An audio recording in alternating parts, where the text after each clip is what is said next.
ladies and gents, and welcome back to another episode of the Beyond Retro Podcast. I am Nathan Kennedy, and I'm here with Joe Amato back in his old mask. And this week's episode, we're going to talk about Hatchet, which, to start this off, the time period that this came out, it came out in 2006, and maybe even 2005. It was like mid 2000s, and at the time, I thought we were beginning to hit a really good sweet spot. You know, we had Rob Zombie's movies coming out. I watched this. Hostel became a thing and put Eli Roth on the map. But some of that stuff, and I'm almost afraid to go back and watch Hostel because I don't know if that's going to hold up. And that's kind of what I was worried about revisiting this, and we'll get more into it. But Joe, how's it going, man? It's going okay. It's going okay. Now, when you're speaking of Hostel, I remember when I seen that, it was just, for me, it was just like, it's just like they were just trying to do over-the-top gore. Like, just everybody trying to match, like, you got the Saw movies that, are all gory, and then you got the Hostel movies, and now it's like just, it's always like, who's going to top the other, but is the story still good? So, Hostel, for me, never really did it. And this is what's bizarre is, as for Hatchet, never seen it, and I know I get so much flack from people when they were like, "I thought you were a big Kane Hodder fan. You like Jason. You ain't seen this." I was like, "I just never seen it." And you recommend this, like I gotta see it, and I really liked it. I really love this movie, Hatchet. This has over the top gore too, but it does. Yeah. Yeah, because but the thing is with Hostel, I don't know, just something. But this, I know it's a killer. He's doing this stuff, and they did go over the top. But for me, I think the reason it worked is because this movie I still didn't take seriously. Like from the beginning, it felt kind of funny. It felt laid back. Felt like everybody was buddies. Even into the part where they started getting into like the swamp and there were some killings. Then they tried to be a little serious at points, but then it still went back to being silly. I don't know. It was a fun horror movie. It wasn't a serious one. Where Hostel, like you said, still trying to feel serious. Well, this movie, go ahead. Well, the thing with Hostel that I did enjoy, I did like the twist that happened, but to me, I just don't think that overall, looking back on it, I don't think it's something that I would want to go back and revisit. No. I just don't think I would have any fun with it. And in the case, no, that's what I mean. Yeah. You can't enjoy it. Like you said, you go back and watch this. It's like it's trying to be serious. Yes, I had a twist, but it just seems almost depressing. Whereas Hatchet, you know what you're in for. It's just going to be one of those typical good hack-em-slash-em horror movies, trying to be funny, but also being over the top to where it can work for this kind of movie. So it was the first time I ever seen it, and I really enjoyed it. Which honestly is surprising. With you being we go back to that with you being the Jason Voorhees fan. You would think that because that was the immediate draw for this. Back when it came out, I was like, "Oh shit, Kane Hodder's back in a suit again, hacking people up." I'm like, "All right, yeah, let's check it out." And this spawned 3 sequels, by the way, which are they all still Kane Hodder? Because if so, I still got to see them. Oh, they did. Okay. As far as I know, they are all Kane Hodder, but I haven't seen any of them. I have Hatchet 2 that I got on DVD in the shelf over there, but I've never popped that in. And then we got Hatchet 3, and then just Victor Crowley. So okay. I liked it. What I like though is it shows Kane, he doesn't have to do the same character. Mm-hmm. It's not like you were watching, hey, that's Jason, but it's a ugly, deformed, guy with the hatchet. Of course, yes, we know with Jason how he looks, but he portrayed him different and a little more psychotic and the screaming and looking up in the air and being more wiry.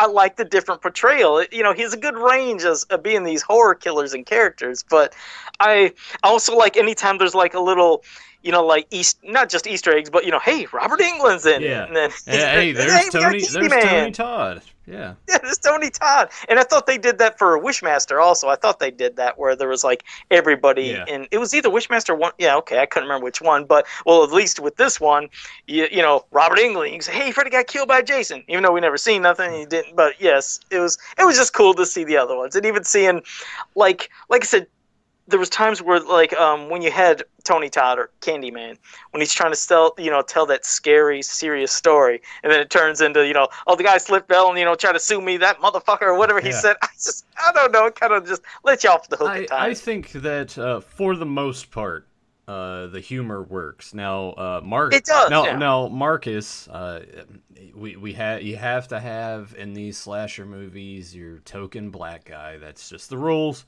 That's how it happens. He didn't die first, though, but he was kind of the one that had all the one-liner, like the funny stuff. And for the most, the crabs part is what killed me when they were on that bus. When they were on the bus, and he looked over, she scratched. Oh, goddamn, or whatever. Yeah. He said. Just like the story. I think my favorite part is my favorite line of his is like after she had shot Victor Crowley, and sorry guys that we're kind of already all over the place. We'll go back and kind of cover like here's the main story and all this shit. But if they're new, I mean, if they're used to what we've always done, you're right. We're everywhere. We're all over the place. Yeah. We don't do a bit by bit and make you feel like you're watching the movie in case you've never seen it. But yeah, go ahead. Yeah, after she had shot Crowley and she was like, maybe he's still alive. And that's when the one dude was dead, and he's like, no, he looks pretty fucking dead to me. Where the guy got his head twisted around. Yes. Yeah, I thought that was a good part. But for the most part, all of his lines worked. There were a couple things I was just like, come on, man. Like, you could have written something way better than that. But let's backtrack. Let's get into like the main core of the story. We're in New Orleans. It's Mardi Gras. Titties are out. We got the beads. And we join Marcus and the main character's name, Ben. Am I right on that? I'm gonna be honest. We're terrible with names. Awful with names. Well, at least for this one, we're good with other movies. But this one, no. I just seen it yesterday. I'd be honest. I wasn't knowing the names of any of them except Mary Beth because of the guy who made when he's sitting there flirting with her on the bus or trying to make small talk, and he's saying, Mary Beth, yeah, usually girls just have one name and then two, and hey, nice coat, and he's trying to. I just got a kick out of his just awkwardness. Yeah.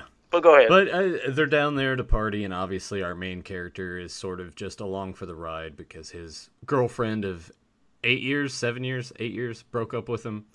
Oh, wait. And we forgot how it did start. It started, remember, with Robert Englund with the son and the boat. Yeah. So I guess we backtrack even more. We got Robert Englund. Yeah, because it don't make sense with the one girl. Yeah. We're in the boat. They're hunting gators, and they get destroyed. We get a brief glimpse of Victor Crowley, but they're down there partying. Dude's like, hey, let's go check this out, and essentially it's just tourist bullshit. They get caught up with a group. They're going on a spooky boat ride, and it's an Asian guy with a Cajun accent. It's telling stories off of his note cards, which. Were there any characters that got on your nerves? I think the one that bothered me the most was the blonde-headed chick because she just cried the whole time. In a lot of horror movies, they do usually have that one character that does get on your nerves or you hope would die. But it's like everybody felt like it was so quirky and silly with some of their characters that I almost didn't care. It's like, okay, the one almost forgettable character could have been the guy that was, shooting the softcore porn with those two girls. Which, by the way, I saw him and I was like, damn it, like he looks familiar. So I looked him up and I was like, oh yeah, he was like the friend in Dharma and Greg. But then I did some more research. Oh, I've never seen that show. I did some more research on him, not like it takes much, just Wikipedia, but turns out that is Bill Murray's brother. Oh, no kidding. Yeah. Well, it's weird. He was, for me, the most just forgettable. Not that I was like, go ahead and kill him. I can't stand him. It's just like, he was just there. I mean, hell, even the older couple, the guy and the lady, they were more memorable, but I couldn't say anybody even got on my nerves, not even the blonde chick, because it worked. I liked her and her back and forth with the other, Yeah, I'm sure there were a couple things about her that you liked, Joe. Oh, yeah. Well, no, definitely. But, I mean, it just, how she would try to insult and could never make a good insult or something that wouldn't make sense when she was sitting there wanting to call the cops. And for what? To get the police. And the one woman said, ain't they the same thing? No, they're different. And the 911 call. Yeah. Exactly. No, I thought the area code. There you go. It could be different. So I didn't want anybody to die, and that's what you like about this movie. And of course, this whole thing is spoilers. Like I said, we're all over the place on it, but that was the cool twist is when it's towards the end and you just had the one guy and the girl, and they're playing that peaceful music, almost like the original Friday the 13th at the end with the boat. Yeah. And I was waiting for the whole jump scare the whole time. It happens, but what's great is just everybody dies. This is a horror movie where there was no forgiveness. There wasn't that lone survivor. No, yeah. Everybody got killed. And there was I kind of like that. There wasn't a forgiveness with the kills either. And by the way, the main character, his name was Ben. But Ben? Yeah, to tie it all back, it's kind of just your cliche thing, spooky boat ride, dudes telling stories. We have the older couple. We have Ben and his friend Marcus. We have Bill Murray's brother, who is like the girls gone wild, and he's got his two girls there. He's gonna make them famous. And then we have Mary Beth, who is sort of just the outcast who's sitting there. She knows what's up, and as it turns out, she's trying to find her dad and her brother, Robert Englund and that other guy, and. Mm-hmm. It's your typical cliche, boat gets stuck. They're like, hey, well, here's some land right here. And, of course, the old dude's like, we can just go across, and then, like, fucking crotches himself when he's trying, because he slips on the thing. I was like, damn, yeah, that had to hurt. And that's when we get the real story. So the story before that, the fake Cajun Asian tour guide was saying was that, which he almost had it right. Yeah, he was reading off his cue cards. Remember, he had all his cue cards because that was his new job, is doing the tours. Yeah, and it turns out that there was this deformed kid, and he had his dad who basically abandoned him, and they called him Hatchet Face because he took a hatchet to the face. And it turns out that the dad was actually really caring, also played by Kane Hodder. Which even in those little moments in the flashbacks, that's what I've always enjoyed, and it's what Kane has talked about. When Tyler and I went and saw him, and he kind of talked about his career and everything, that when he had an opportunity to step out behind the mask or out of the suit, he always made it a point and always wanted to really show emotion. And you see that in the flashback. He doesn't say anything, but just there's something about his face. There's just like I don't know where he goes to mentally. Well, but you can just see that on the screen. Show it. Yeah, it was like a tenderness, like showing his son, because he has a son who's really, deformed, and the son was always in the house. But of course, sometimes he would, take him out, keep him in the truck while he'd have to go get, just food in town or whatever. And then there's nasty kids that would, knock on the window to make fun. But, you seen him because, from what you said, when the one guy who's doing the tours, you thought, oh, this would be a nasty, mean father to his son. But then you see him feeding him, and he would actually blow on the food before he gave him the spoon. And then when the fire happened that, he couldn't get in. Like, there's these three mean kids around Halloween that were throwing, like, firecrackers or whatever, but it started a fire. Yeah. And, who would think throwing firecrackers at a house, what did they think was going to happen? Yeah, exactly. But so here's a fire, and Victor's trying to get out, and he can't get out. And then, of course, his father gets home, and he's trying to bang into the door, and he can't do it. So he gets a hatchet, and he's, chopping at the door, and his son is close to the door, and his face is right there, and bam, that's how he gets the hatchet in the face. And his son, of course, thought was supposed to have died, and his father went through like a 7-8 year depression before he just withered away and died. Yeah, he just stayed in the house. Died of a broken heart. Of a broken heart. Yeah, I'm glad you said that. So it showed, and you've seen his face with that. But of course, just the evil spirit, or not even evil spirit, vengeful spirit, you could say, Victor Crowell. Yeah, and the cool part was after telling that story, it's like, oh, the house is right there.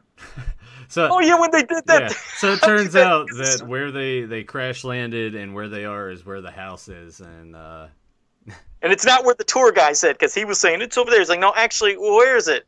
Right there. Yeah. And they have to go past that. Yeah. And we get almost a good close to an hour before we even reach this point. Everything else is sort of character building the mythology of Victor Crowley. But I have it here on the screen in the TV. This is actually the first kill, because the old man who crotched himself and hurt his leg trying to be the first one off is the first victim of Victor Crowley, which looks. Well, I mean, we did at the beginning. You did see the son of that one girl's brother getting his spine ripped out. I mean, out of the main core cast. The main core, yeah. The old guy. Well, he got it good too. They all got it good. But go ahead. The best thing about these kills, all practical. No tricks. And he gets the hatchet right here, as you guys can see on the screen, and it does look a little silly. You can see like the extra part with his arm hanging off, but I'm like, this is great. But his wife, arguably the best kill. She's running, he grabs her, and they did this really cool shot. Obviously it wasn't one shot. You would or it may have been. I think it was probably a cut, but you see her like. He just rips her fucking mouth open and her tongue's flying out, and you get the good blood like air cannon shot where it's just like, and I always love that stuff. What was your favorite kill in the film? Well, that was interesting. I mean, I like that they were trying to be creative, for almost all of them. Of course, they just wanted to be over the top gory, but again, like I said, unlike Hostel, for this it works because I understand what they're doing for this. But I mean, at the beginning he's just ripping, like I said, the one son and ripping his spine out. Then you have that part where the older guy is getting slashed and slashed and slashed. Then the woman gets her head just split open. Then later one of the whores, she's getting like was that like supposed to be a sandblaster that he's using right on the face? It's like a cordless sandblaster right on her face. On the face, and then after he kills the tour guide, after he like chopped his head off and took with the shovel, that was a good one too. He that was a good combo. Cuts his ankle off. He's already laying on the ground, then puts the shovel like right on his neck, and just like bam, head goes flying, and then kicks out. Yeah.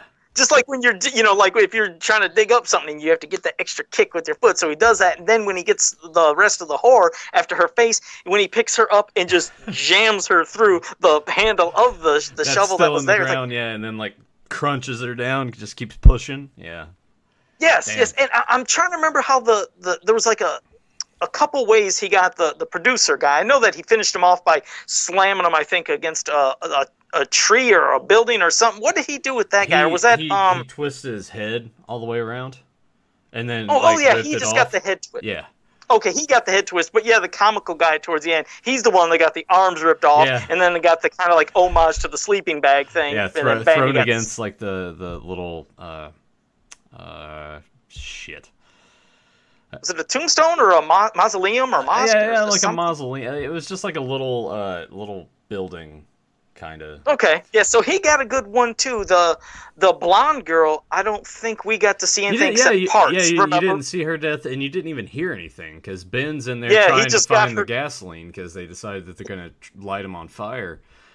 And all you see is just like her sweater that Marcus notices, and he yells at Ben to get out, and then that's when like the head gets thrown, and then the torso gets thrown in there. So that was kind of funny as well.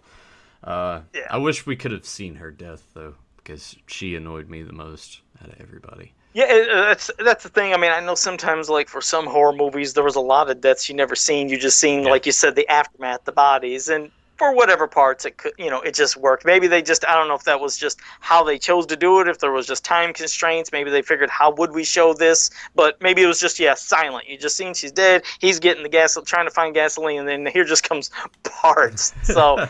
It made it work, but and then when you get towards the end, and like the two survivors. Oh wait, before the two survivors, I like when Victor grabbed like one of those spikes off of the the fence that went around the cemetery, and as they're running away, just I don't know, you could say maybe it was like a javelin or something. How it came and boom, and just impaled that guy's leg into the ground, and then here comes Victor running. I was like, that was a hell of a shot. Yeah, a little unrealistic, but damn, would that be painful? Just having a spike like go right, because it went through his foot. Yeah, and just like, and it led to, I guess, the good combination, because, like I said, how Kane portrayed him. This just for those who maybe have never seen Hatchet, because like I said, I've never seen it until yesterday, so I'm sure there's still others that never have. This isn't going to be the kind of like slow moving and breathing. It's not the Jason thing. It's a psychotic portrayal. I love how he did it, because he's so bloodlust on wanting to kill that after that throw and that impaling of the foot, you just see him running insanely towards Ben. And Ben's trying to push the spike out because he's figuring if he's going to charge me like a bull, maybe he'll just keep on coming. And then boom, that's what he did. Yep. Oh, that was the other stuff. Is before that, they had some gross, nasty stuff like when they were trying to get out of the cemetery earlier, and when Victor like fell on Ben and he just starts spitting like just into his mouth. Like, oh, that part almost made me sick. And then you seen Ben do it later. Then he's like puking up whatever was spitting in his mouth. And he gets spit on with blood when he impales Victor. But go ahead. Well, and that's the funny part too, when he impales Victor, and then you expect like that jump scare, and then it's just like blood shoots out of his mouth onto Ben's face, and he's just like So because it's like he can't get enough. First he's getting puked or in his mouth, and then it's like bam, just when you think it's over, just another little spit of blood. But I'll pass it back to you. We kind of blew through this in record time, honestly. The movie's not very long, guys. It's only 83 minutes or something like that. So there's not. It's a quick one. Yeah. Yeah, it's like there's not a lot. Like you said, I mean, there's not really a lot of story. Like how you can kind of. Okay, unlike, the Friday the 13th movies, they pace it different. They go to this cabin, a part of the woods, whatever.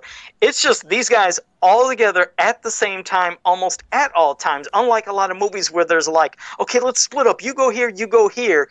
Sure, there's parts when there's slight division of the group, but it's like, with the guy who's, shooting the movie. Yeah. He just, ran his ass off like they all were. But like when it got towards the end, they still all agreed, we have to go back to the house to see if there's some gasoline. Maybe we can light them on fire. They didn't do the typical, okay, you guys stay here and we go here. So the pacing went quick because they're always together. So even when they went towards that, house towards the end, two of them stayed, or about three of them stayed outside, while two were going to look for other weapons.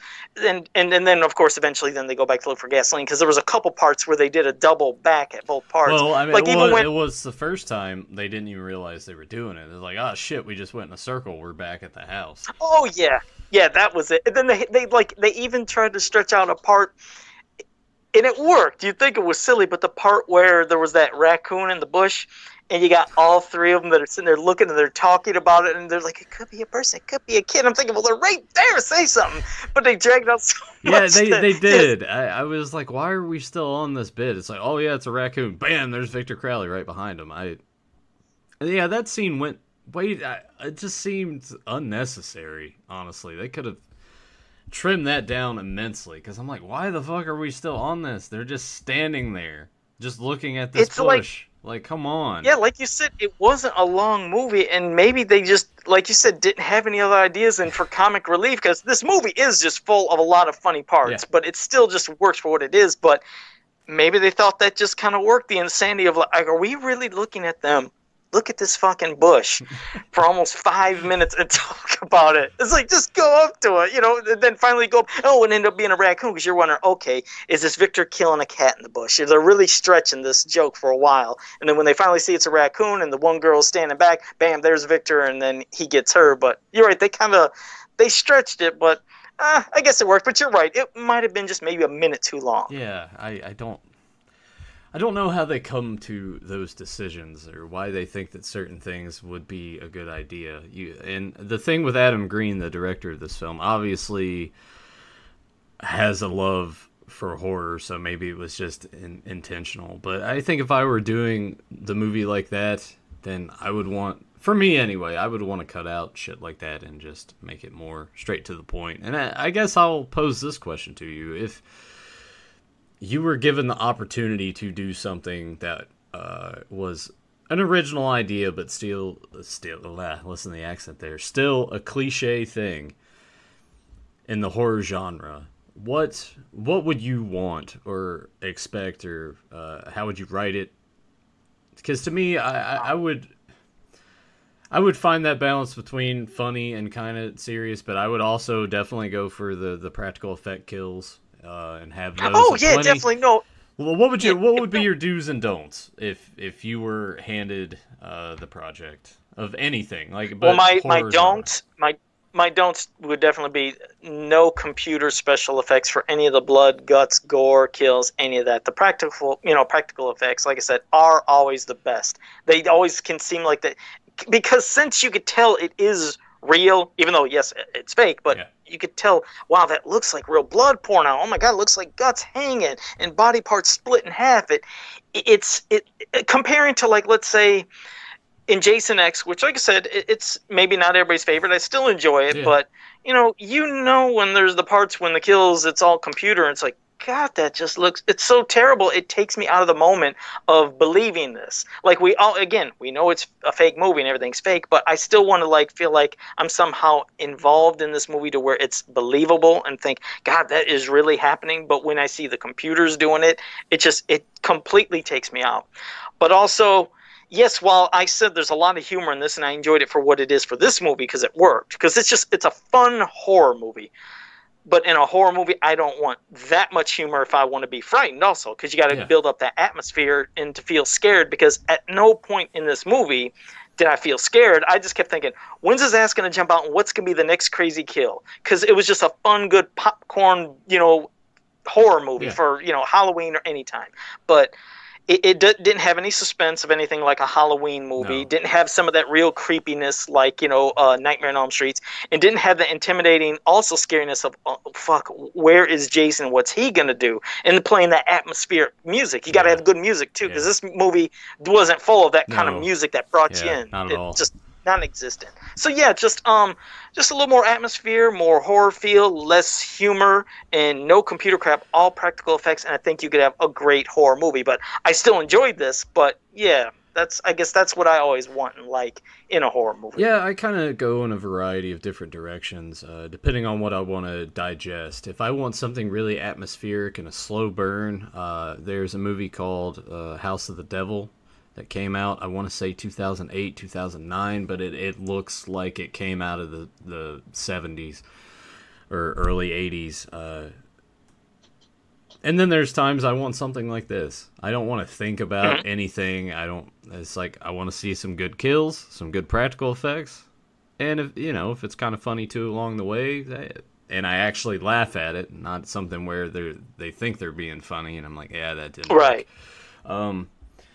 I think if it were up to me, I would probably stray more towards the really atmospheric, probably a little more serious tone.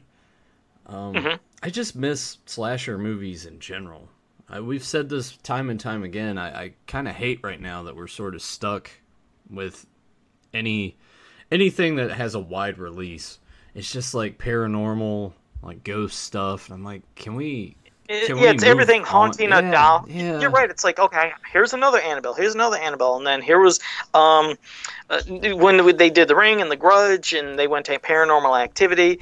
Then they got into, what were the most recent ones with all those? We were just talking about them I thought we mentioned them last week. The ones where they go into the other realm, and like that demon that looked like my mask that I was mentioning. What the hell were those? I thought they were Insidious. And the Insidious, and I thought there was even another, but those, it's like, no, they're good, don't get me wrong, some are good, but Paranormal Activity, oh god, talk about a snore fest. I was like, I sat there and waited over an hour, it's like, oh wow, something moved, oh, this is frightening, and I was like, oh, piss off with this shit. I never want to watch any of those. I don't either, and that's kind of the problem with, like, wide release main horror. Now, if you guys dig deep enough and see stuff that either comes straight to DVD or digital, and really do your research, there are quite a few hidden gems that take chances, somewhat original ideas. But as far as like mainstream horror these days, it's either your ghosts and your demons, or it's just straight up, hey, we remade this. Take it. Okay, don't get me wrong. I love the remake. I mean, not remake. I love this new Halloween that we got just recently. It was great. It had a good feel, and it did feel like the old days. And I'm thinking, okay, you've seen how successful that was, people, and it made a ton of money.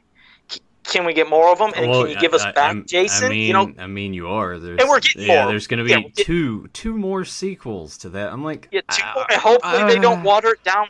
Yeah, I know, because I get concerned. What else can we do here based off of how that reboot, sequel, whatever you would like to call it, because it is just a continuation from the first film, but it's like, it's retconning everything else, whatever. Yeah.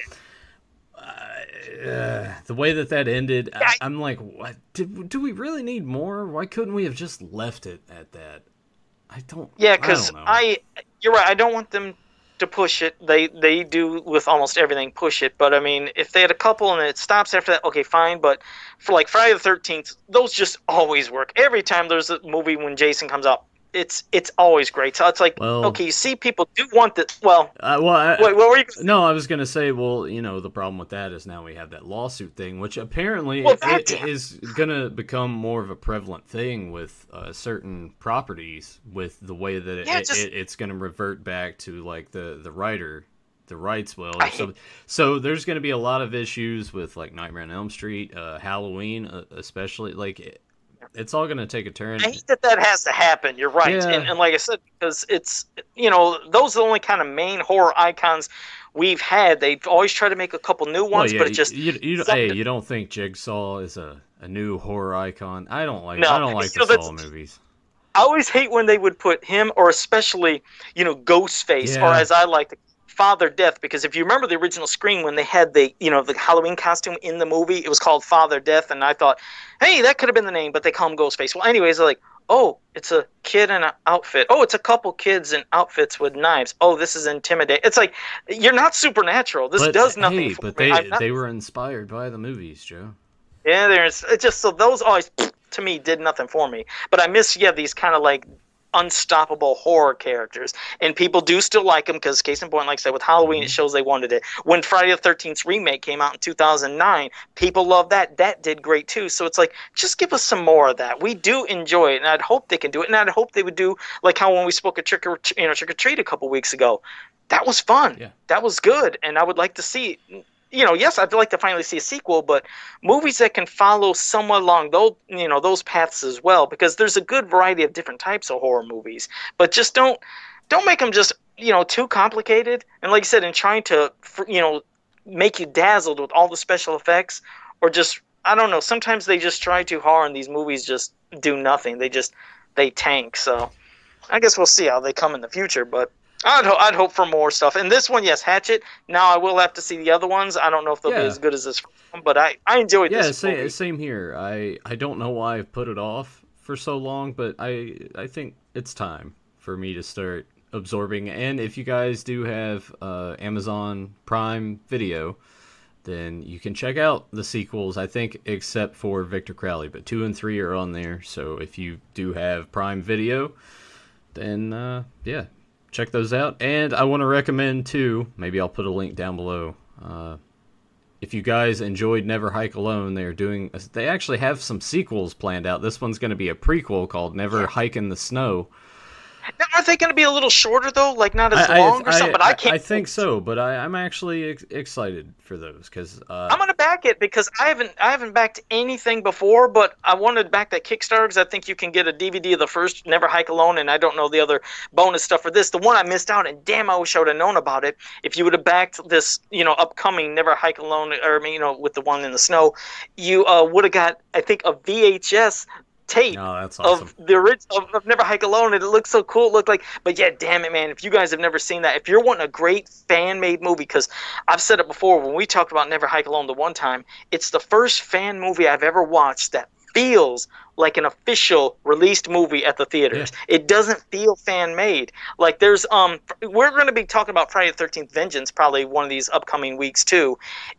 It's well, I don't want to. I guess we can't do it. But we'll have to wait for that discussion. But yeah, go check out our commentary for Never Hike Alone, or just check it out. It's on YouTube in full. The guys put it up on there, and support them for their sequels moving forward, because that it's nice to see that passion. And definitely. And I think we'll probably get some more of that. And I just, man, I'd like to even talk about both, like not a comparison, like saying one to the other, but a good talk about Never Hike Alone, because now that this other fan movie came out, Friday the 13th Vengeance, just to get a little discussion about both types of these fan films. I think it kind of does deserve slight comparison. Okay. Just to give our opinions, because I have to say something about that. But maybe, I don't know, maybe next week or the week after, if you feel like it. I'd love to talk about them both. Okay. Yeah. Let's set it up for the week after. Okay. And we'll have to kind of discuss more of what we would like to do next week. Maybe we should kind of because we've kind of done some newish stuff the Yeah. past couple weeks. Maybe we either stay on that track, or we go back and pick an old favorite or something that neither one of us has revisited.